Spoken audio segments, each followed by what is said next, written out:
Given that 25% of all adults have a fear of needles, the choice to be voluntarily stabbed seems like an odd one to many.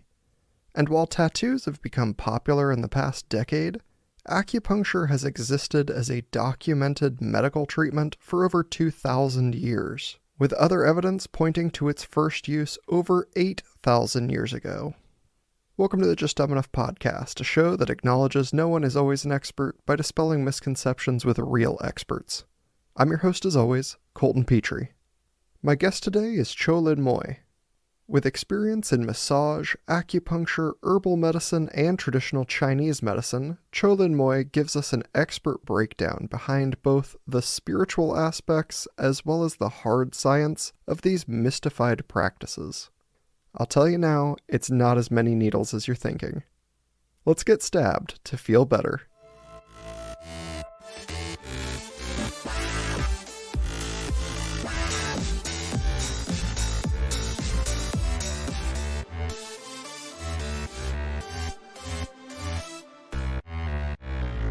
Welcome to the show, Tsao-Lin Moy. Well, thank you for having me, Colton. Yes, thank you so much for being on the show. Why don't you introduce yourself a little bit for the audience? Okay, well, my name is Tsao-Lin Moy. I'm a licensed acupuncturist and herbalist, practitioner of Chinese medicine. I have a brick and mortar business or office, which is located in Union Square in New York City. And what else can I tell you? We're gonna. No, I mean, what got you into working in acupuncture and with herbal medicines? Well, what got me into it? Well, I mean, I grew up in a medical family, so Western medicine. My father was actually, he went to medical school in the 50s, and he was really one of the first Chinese born Western medicine practitioners in Chinatown. So his practice started like in the 1962, 63. So really, really early on. And so I was exposed to Western medical model. Really, this was the medical school of the 1950s was, during when the polio vaccine was and penicillin and surgery. So that was like really big medicine.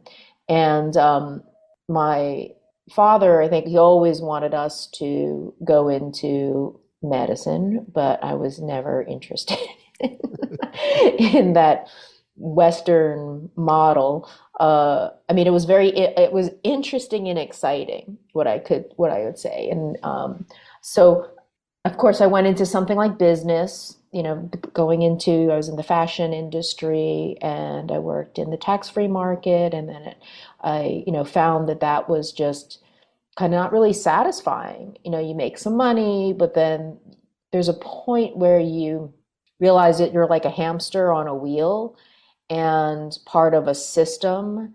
And so it was really this like, what quality of life do I want to have?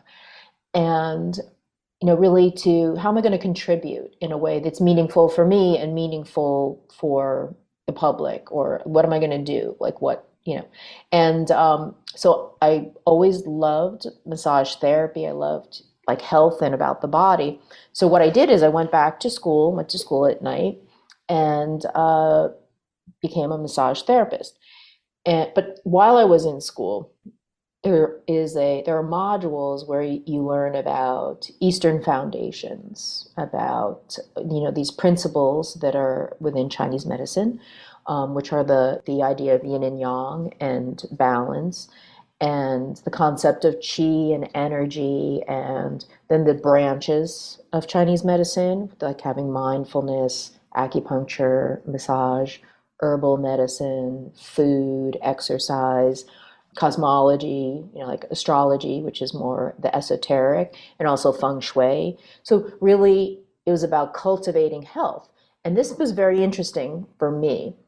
And I knew then that the next step, it was going to be to go and study acupuncture and herbal medicine, because there's just thousands of years of information, which is empirical, and really about cultivating this health and wellness.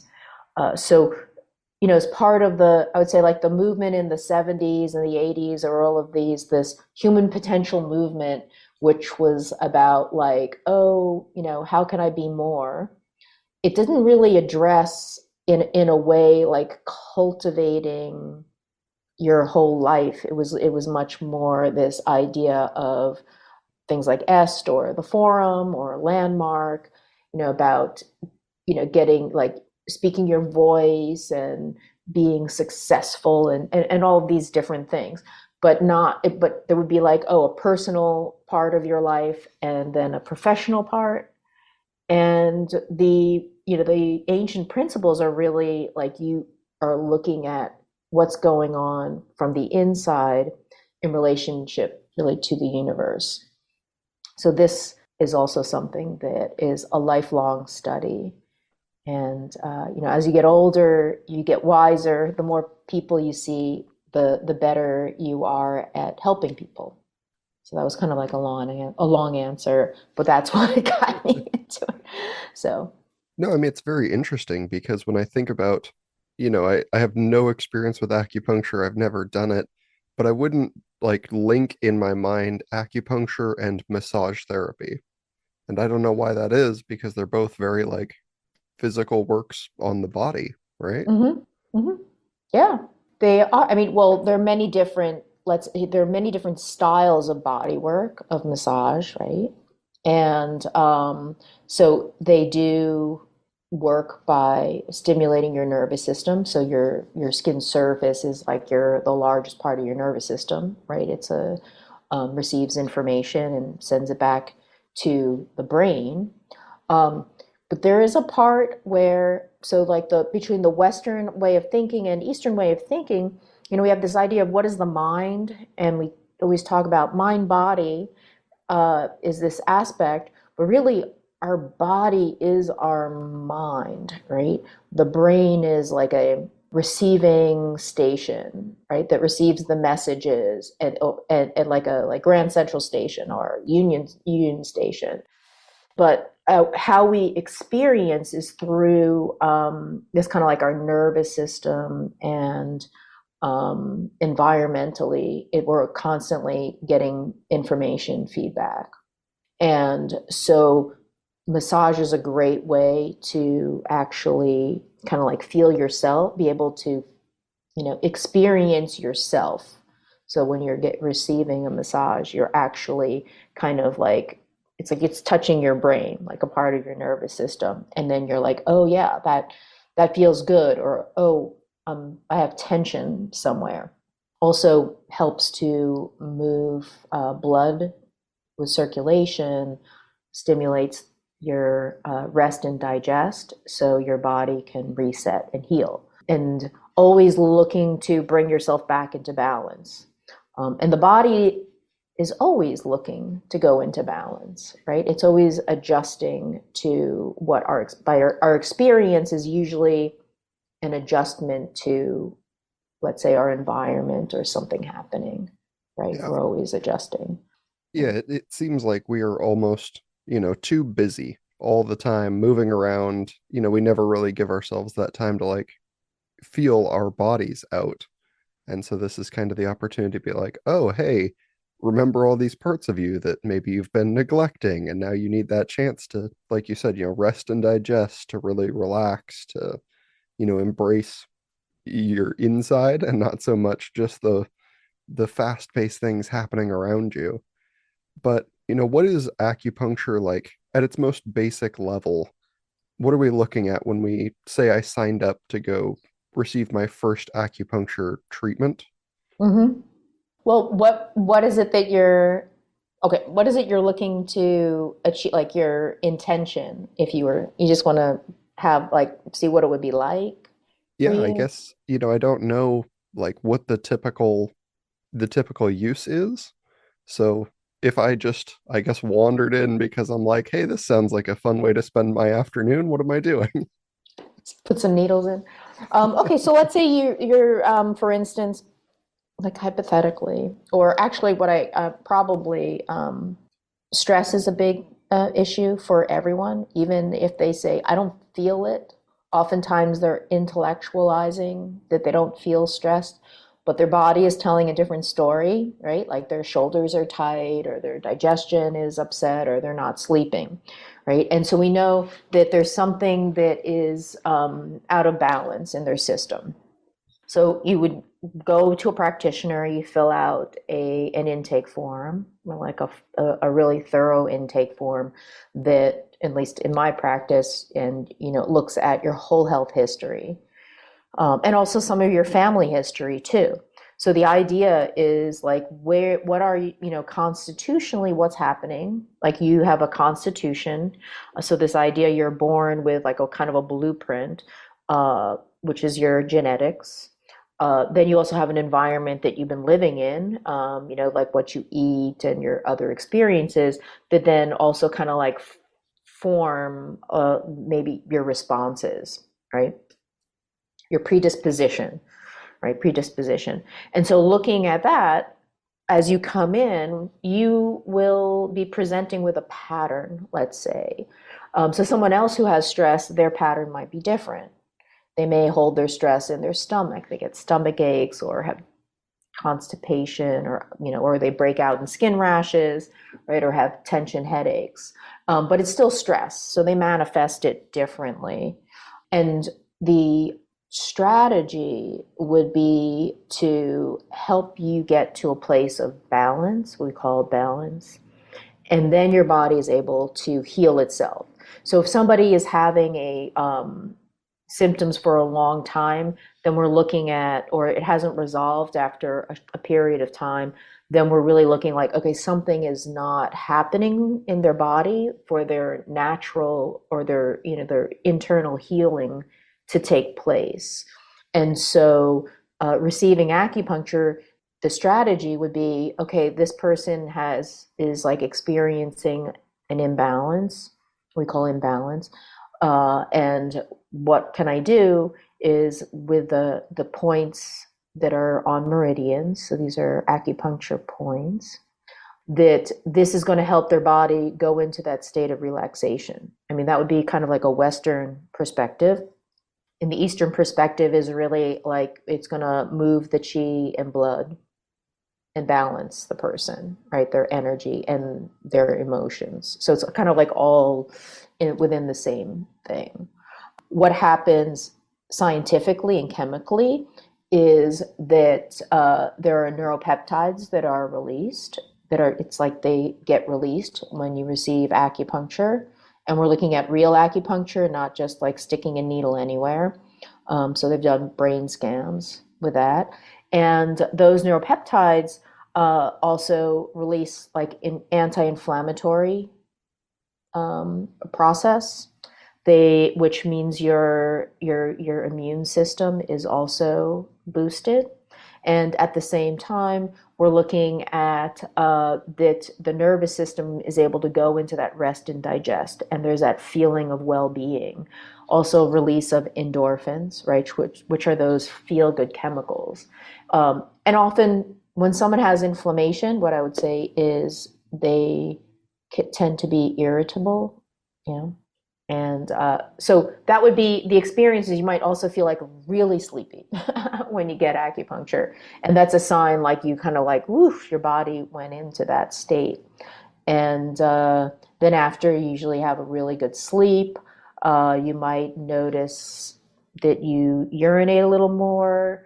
In some cases, your perspiration might have a little more odor to it because the metabolic waste is getting processed, right? So there are different things that may happen after, and also a sense of calm and well-being from the inside, like a feeling of like, oh, I feel okay, like not that jumpiness. And usually people experience like, oh, I actually don't feel so nervous. Like they suddenly recognize like, oh, I don't have the thing that I usually have, which is great because it's an aspect of being self-aware, right? And that is that, mind body connection of awareness of what's happening inside. So, what do you think is probably like the most common reason people come in? Like, is it just stress? Because I mean, that's, I imagine, very prevalent in our society in general. Well, I wouldn't. I know stress is usually like, oh, I don't feel it. It's just stress, right? So usually they come in for some kind of pain. Like that's going to be because that gets your attention. But the pain is the symptom. The underlying cause is that your body has not um, been able to heal itself, which means that it's out of balance, right? So as we kind of work backwards, most of the time the symptoms get people to come in, and then what ensues is we see like, oh, you're not getting sleep, which means your body is actually not recovering and not making growth hormone. Pain receptors suck up serotonin, so people start feeling down and depressed, or their circadian rhythm is off, which is also that idea of yin and yang, and then that can affect their hormones. So we're looking at, okay, what do we want to treat? We want to help them go back into right relationship within themselves, into a place of balance. And so, yes, the symptom of the pain, we can do something by increasing circulation to the area and helping that locally. But we also really need, so that's like the branch. We still need to treat the root. So the root is going to be nervous system out of balance. At the same time, the person will need to make some changes, kind of like look at, you put yourself into this situation, right? If you want to be better, like you really need to cultivate this yourself. And so I think this is also where there's a big difference between a Western model and an Eastern model, where someone will go in and like, okay, fix me. I can't sleep. Give me a pill. And sometimes a physician may say, okay, you need to work on your sleep. But most people don't do it, and they actually kind of celebrate, like, oh, I don't even need sleep, right? Or this idea of running on empty and working, working, working. However, unless the person is going to commit to making those changes, it's really hard. Or recognizing their responsibility in the behaviors that they are engaging in that kind of lead them eventually to where they may be, coming into my office or to a chiropractor's office or to the emergency room because their back gave out. And that's actually, I would say, is probably like the biggest challenge, is to really have people become aware and be willing to do something about it, right? I mean, I often get those questions, how many sessions before I get better? And it's not so much that as much as, are you going to go back in and do the same thing again? Because then they're kind of not getting the message that they have this power, right, to be healthy. I'm helping them, but they also need to recognize their participation, and it's a collaboration. And the people who get excited about it and they're like, oh my god, I'm learning so much, that's really great, because then they go even to have like optimal health, right? Really optimal. Otherwise, this is kind of a therapeutic band-aid. Like, if you keep engaging in the same issues, like, even if I come in, we do a session, if you're only sleeping 3 hours a night, we haven't solved the issue. I've just treated you a little bit. The same way that somebody's like, oh, well, I have chronic back pain because I have bad lifting practices at work, so I get a lot of massages. And you're like, well, that's kind of not going to fix your overall issue. Like, it might I make you mean, it feel feels great. great, the Yeah. fact that they're doing that, but then they have to do, things on on the other end. I mean, the other thing too, I mean, this is, the model, the medical model that we are kind of like living in, that kind of permeates everything, is really about this magic bullet, like the idea, like, oh, it's this one drug that will save us. It's this one thing, this one ingredient. And I also see this when they do research with like natural substances or herbs. that they're looking like, okay, what molecularly can we break it down to this one thing? And really, it's understanding of this little more complexity and dynamic of it's like everything. It's your food, it's your sleep, it's the media you consume, it's the thoughts that you have, which we get back to like the branches in Chinese medicine or East Asian medicine, like meditation, mindfulness is really that's going to set your attitude. It's going to also discipline you in a way that you're not going to get sucked into drama, to that then like creates additional stressors that are not helpful at all, and really to be able to manage yourself, right? So it's a lot of people, we have this body, this organism, and we don't really understand the user's manual. Like, we have to get to know it from the inside out.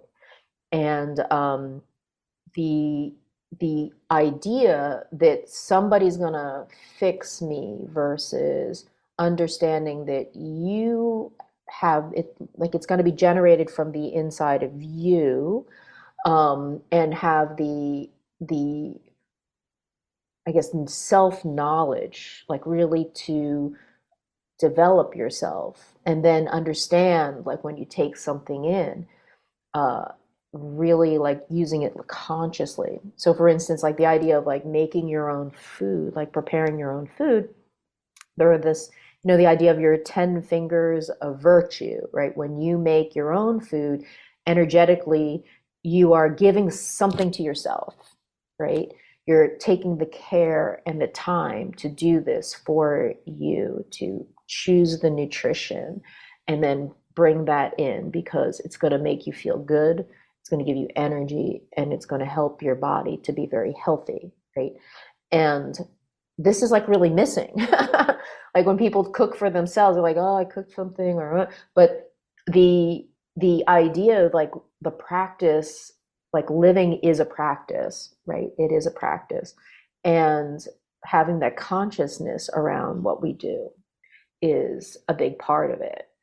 Yeah, so that's something that I try to bring in with my patients to really so that they recognize you've got this power.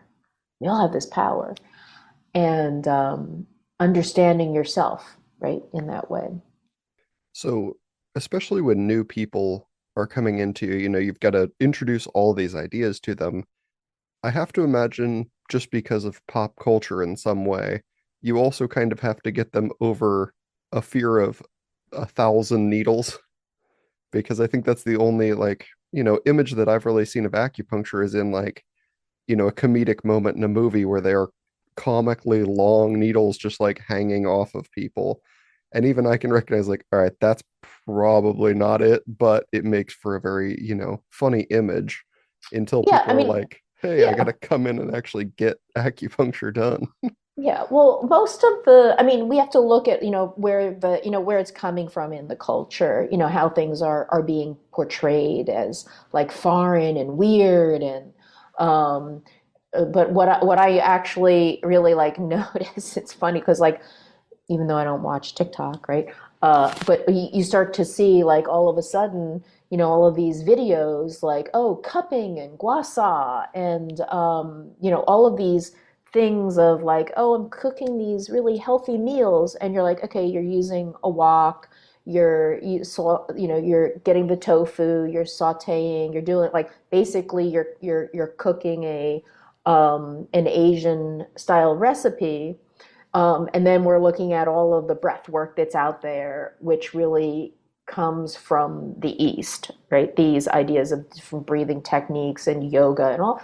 These are all of these principles that are coming from the East. The thing is that it depends on who is presenting it. Now, when we start to look at, I mean, the idea of what is in movies and stuff is really oftentimes, and you probably, this is like a whole other subject of racism and, how certain groups of people are always portrayed, right, as being, oh, the servant or, um, like the funny person or the one with the accent or the immigrant or something like that. And I also see, getting on to like oftentimes when I answer queries of journalists, they're like, oh, we want an MD to explain how acupuncture works or something. It's like they don't know. They're not trained to understand those principles. It's like very divergent.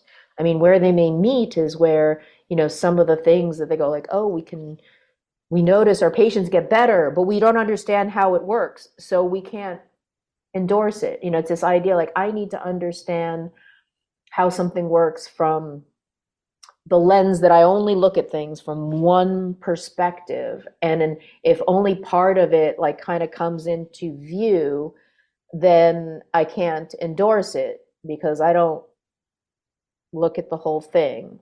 And so that is where we start to look at, the attitudes about like where this information is coming from. Oftentimes, I also read a lot of medical journals, and we say like, oh, research coming out of like Japan or Korea or certain countries is kind of like, yeah, well, they probably skew their data, or yeah, we don't really, there's always like kind of this attitude that is kind of suspicious about like somebody who's not coming from the West. And so, to get back to you, how are things portrayed? Yeah, I know that there was like a Sex in the City episode where I think one of them was getting like acupuncture in the face, and it was like comical scene.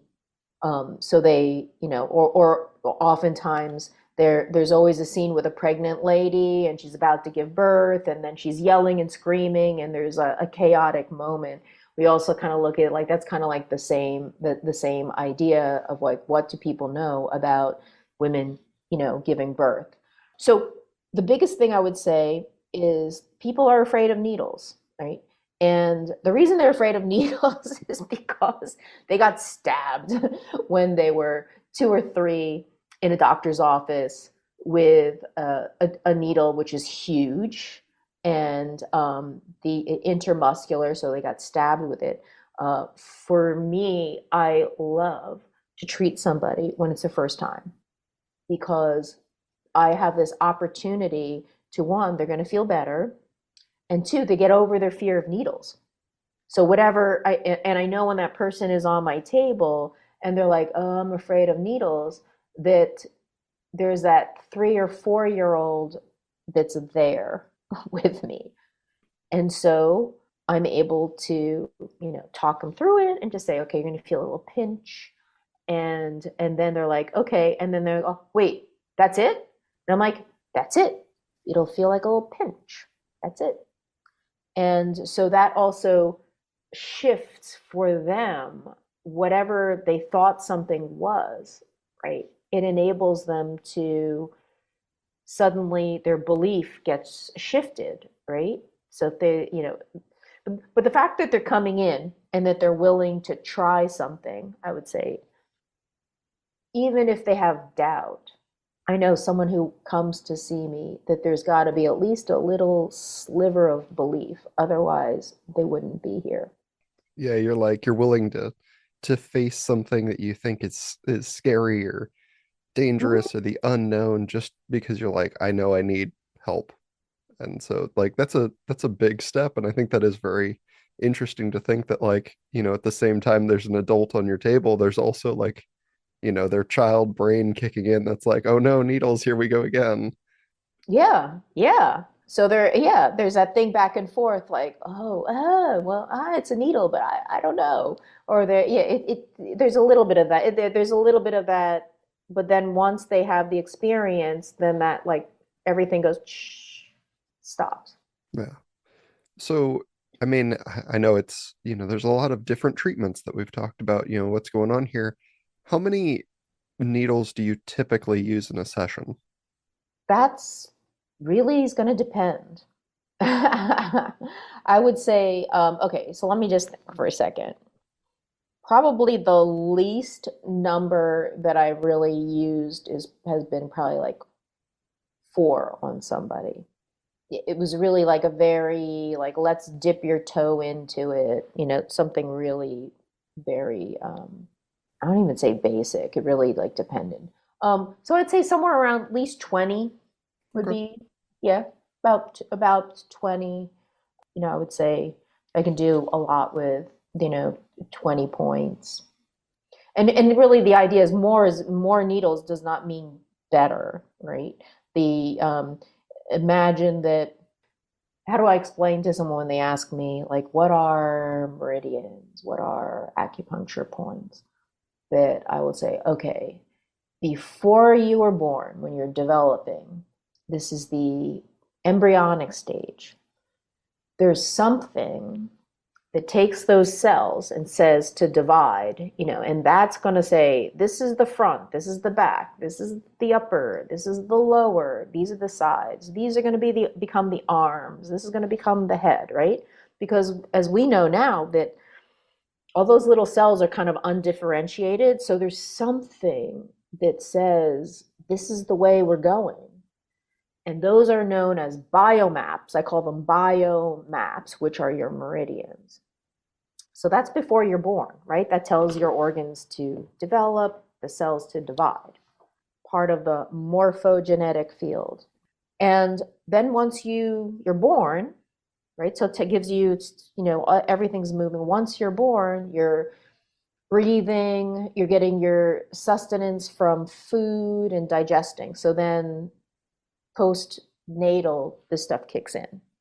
What happens is these meridians are still there. These are like the back door of the program. So when something is not balancing, here is this opportunity for us to tap in to these channels that actually can carry information back and forth. And so this is how I explain the meridian, because the meridians form before you're born, not after. So they're actually part of how you were made up and how your system is running and the energy and also the electrical impulses that are going around, right? And so they're still there, right? They're still there. And this is like how you're able to, this is like one of the reasons why it works. The actual points have different electrical current, right? The compared to the non-meridian points, right? So there's definitely a difference. They also light up in the brain, so there are points that are for the stomach, and then will light up in the brain where the stomach is. So it actually sends the message to the circuit board that's part of the brain that actually would then send the message to your actual stomach. So this is really like ancient technology. And so this is also, I find it really fascinating.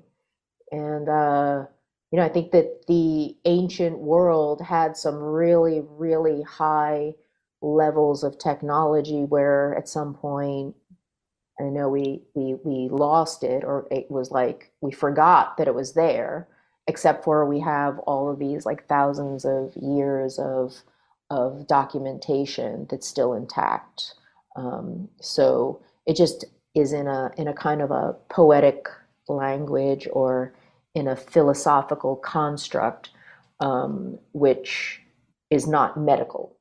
And I'm trying to think about this like if you had eyesight, we'll just say that like we put you in a dark room and meridians glowed.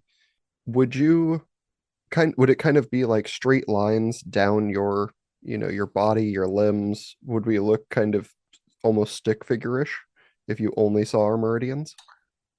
No, because there are all different levels too. You know what is a great? Are you familiar with Alex Gray, Alex and Allison Gray, Uh-uh. the artist? I'm sure you've seen it. So he has these pictures that he's drawn, and you can see it's like you'd see like them going up and down. You'd see like how they enter. Yeah, Yeah, you would see probably on different levels. So they're internal um, meridians, and then like on the surface. So you'd have like the surface lines, um, and then you have like from those surface lines, there are also the channels that go deep and they connect with the organs, et cetera, right? Gotcha. So Yeah. it looked So you'd kind see of like like, a mesh. You'd see like a full on kind of a network is yeah, what you'd see. as I Yeah. said, like if you overlaid subway maps. Well, yeah, it would be like train tracks. Like imagine there are train tracks and then there are like switching stations that where, certain convergences and then how you could like access via this route or how 2 points then connect and work together, the different functions of what they might do as a single point, then when you combine them, what they would do. Yeah. So getting back to like more is not necessarily better because the idea is that you are able to kind of like send a message. So you don't want to send lots of conflicting messages, right? So you want to be as simple as you can. My strategy is the more complicated someone's health condition is, the more simple the treatment I would use because you really want to have like like with anything like a clear message of communication so that the body can take it in and then integrate it. Yeah. You're like if I turn you into a comedic human pincushion, like the message is, oh no, I've been stabbed a bunch. Yeah, it kind of will be like there's no, yeah, it's like a crowd, like a mass of people, imagine, and you're like, okay, where are we going at this point? There's so many people, there's no direction. I mean, you will get stimulate like overall if somebody did that, you're getting a lot of stimulation. It just would no longer really be within the principles of acupuncture, like how you would, what is the pattern and what, how are you going to achieve that, like what it is, right? Gotcha. So, I mean, you have quite a lot of time and experience into this. Have you seen anything or heard anything that you thought like, wow, that's genuinely an unusual case? Obviously, the outcome was probably good, but like, just this was really bizarre. I had not considered this as like a use for acupuncture. Um, hmm. I hadn't considered a use for acupuncture. Well, I'm a proponent of acupuncture. I really like it is very beneficial for people just like generally to just like do a reset and help people. I mean, I haven't had that experience. However, there are like points that you might use for someone who is drowned, right? Um, so I guess if I had no other choice of like saving someone, I might be like, this is the perfect time to use this point, so that might be something.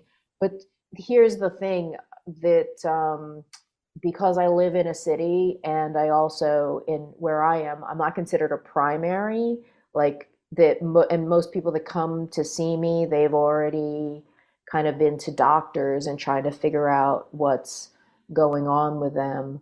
I don't really get like the crazy emergency stuff. Although I did have a student once, and in fact, I saw him a few months ago. It was during a snowstorm in New York. And he somehow ended up coming into class, but it was like training, it was like teacher training. And there were like a handful of students who were like, oh, it was really like people shouldn't have come in. And one of the things happened, he had a kidney stone and it started to act up. And the interesting thing is that I was teaching at the college with these students, and it was like, okay, he's having an attack of a kidney stone, right? He was wreathing on this. I mean, like the pain was like incredible for him. And it was like, okay, this is what we're going to do. We're going to do these points to help with this kidney stone to pass. We're going to help him out. And then I actually called in a script, an herbal script, to a pharmacy for a particular formula that actually helps to like the spasm and to help get the kidney stone out. And two of the classmates, went down in the snow and picked this formula up, and we gave it to him because it was like he was going to have to drive back to Westchester. It was like 4 hours in the snow. And yeah, and so that was like a really kind of like an emergency situation that it was like, all right, we're here. I mean, he didn't want to go to the hospital. Um, that was something. I wouldn't recommend necessarily in this day and age if somebody has that to, come and see me when they're having a kidney stone attack.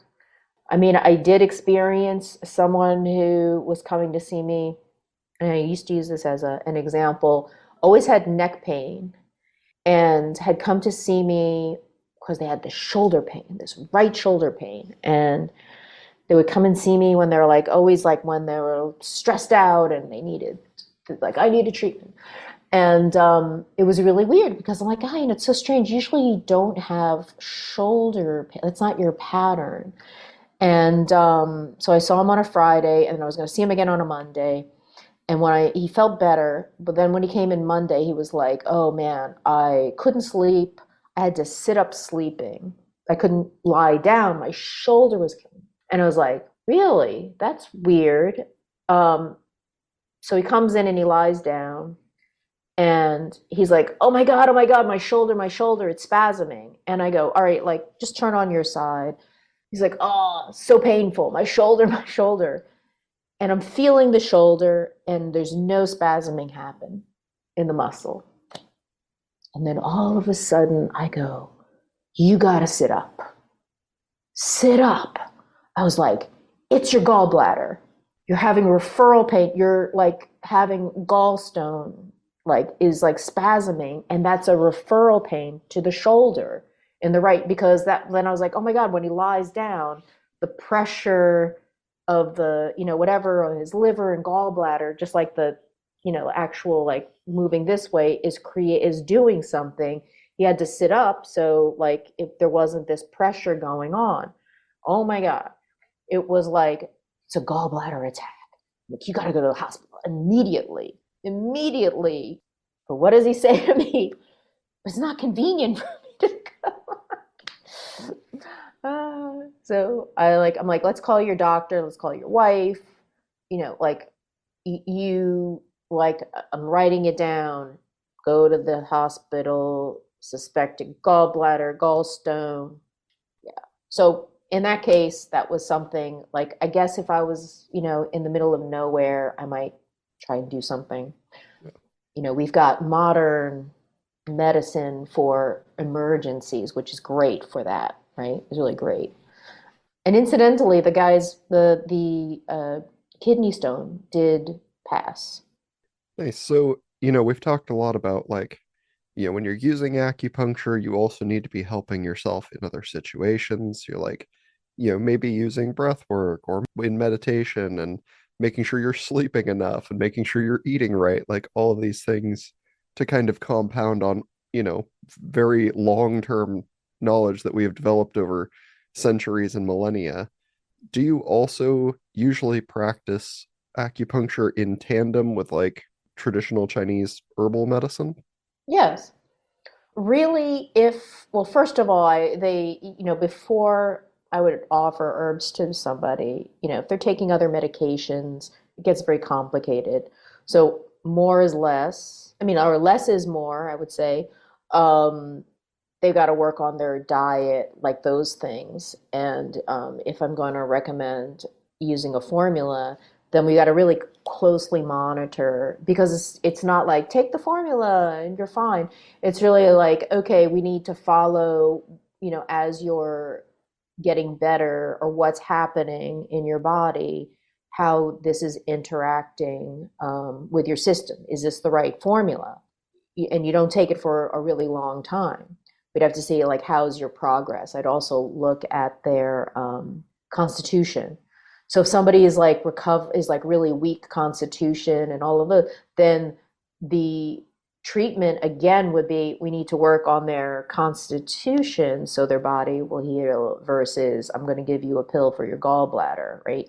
And yeah, so I do, and then they also have to be compliant, right? So if someone's taking herbs, they need to do exactly what is recommended, and also take a note of what's going on for them. So they really need to like monitor themselves, not just like, oh, I just take it and I ignore everything else. It really is a matter of in a way, the stronger the medicine that we're using or what we're doing, the more involved the patient needs to be with their what they're doing. Yeah, it's kind of sounds like a mid step where you're like, right now you are crawling, you have a lot of Hmm. issues. We are going to give you this formula so that you can walk. And then when it is gone, hopefully you are ready to run on your own. Yeah. Well, something like that, but it's like if I give someone a formula, like for instance, I'm like, did you take the formula? Like, yes, how was it? Is it okay? Did it bother your stomach? Or what are you noticing? And like, okay, they're like, maybe it's too strong. I'm like, all right, then take a little less. Let's like manage what that is. And then, reporting back, okay, let's talk in a couple of days. I want to monitor what you're doing. So that they're aware. Like they need to continue to be aware. Yeah, and then they get again to a place of balance, and then they're able to heal. So I look at really like a sequence of where someone is, where we're going to help to bring them. Now, sometimes people like they get to that place in their balance. They're like, hey, I'm feeling better, and then bye, and you're like, okay, I'm probably going to see them in a few months when they come back. And they were like, yeah, yeah, I know, but I'll do it. I'll do it. So there's, sometimes there's that too. It takes a while before someone really is like, okay, I really need to fix this. Like there's an urgency, and that's we're all like they say, the time to plant a tree is 20 years ago. So we're always in this opportunity to make a difference. And what I will ask, like it's going to be, you got to go into the future to your 50-year-old self or wherever someone is aged. Like if they're 50, I'm like your 60-year-old self, which is not that far away. And do you want to regret that you didn't do something when you could have done it, right? Like that's like you have to look at, better you did it and it was a mistake than not do it and regret it, right? Because then you can't take it back. And really, this is all about, making changes over time, and that's in terms of consistency, it's easier to start with like little things and make the changes. So it becomes a lifestyle versus now I have to change everything at once because that's also very shocking to the system. So we want to have consistency and commitment, right? Yeah, well, I mean, that's very good. And some of us are slow learners, and your personal health is not the place to be doing that. Like now is the time to take in these lessons and apply them as rapidly as you can because they benefit Sure. you longer and longer and longer terms. Well, like sometimes the best people learn from their mistakes. Like that's and that's can be some mistakes can be the best teacher, right? Like I'm not making that mistake again. They cut my leg off, or like there were, some, like someone gives, there's lots of things, that people can do. They just need to have the motivation to do it and to really actually like really care about themselves, right? Yeah, This is the only body we have. absolutely. And you work in, lots of areas of it. It seems that do you run into a lot of misconceptions, other than the things we've talked about? Is there a lot that you kind of have to straighten people out about when you're talking to them about these topics? I don't know, straighten them out, I would say, is really, they want a result. And they're again they're accustomed to that magic bullet type result, and to get it from a magic bullet. And so really is like an educational process of like this is a like a different kind of a process where you're going to get so much more because you're going to learn about how it works in your body, and that's you're going to take that with you. So it's a matter of a level of consciousness. So I know they want to like, I just want to come and then I'm better. Like, yes, that can happen too. It's really like the like being able to shift the paradigm, I think is usually like the challenge. Of course. So Well, I think that's fantastic to leave people with. I have appreciated your great. time. If you can tell people where they can find you if they're looking to hear more. Absolutely. Well, I have a website which is www.integrativehealingarts.com. And I'm also on Instagram, although I've been off of social media for a while because it's not healthy. It's also Integrative Healing Arts NYC. That's where you can find me. All right, very nice. Those will be in the show notes if anyone is looking for an easy link to get right to those. Thank you again Great. for being here. I've appreciated it. Thank you, Colton. I hope you all learned as much as I did. It's a weird side effect of doing these interviews, and maybe the same for all of you listening to the shows, that I become more open to things like the idea of going in for acupuncture.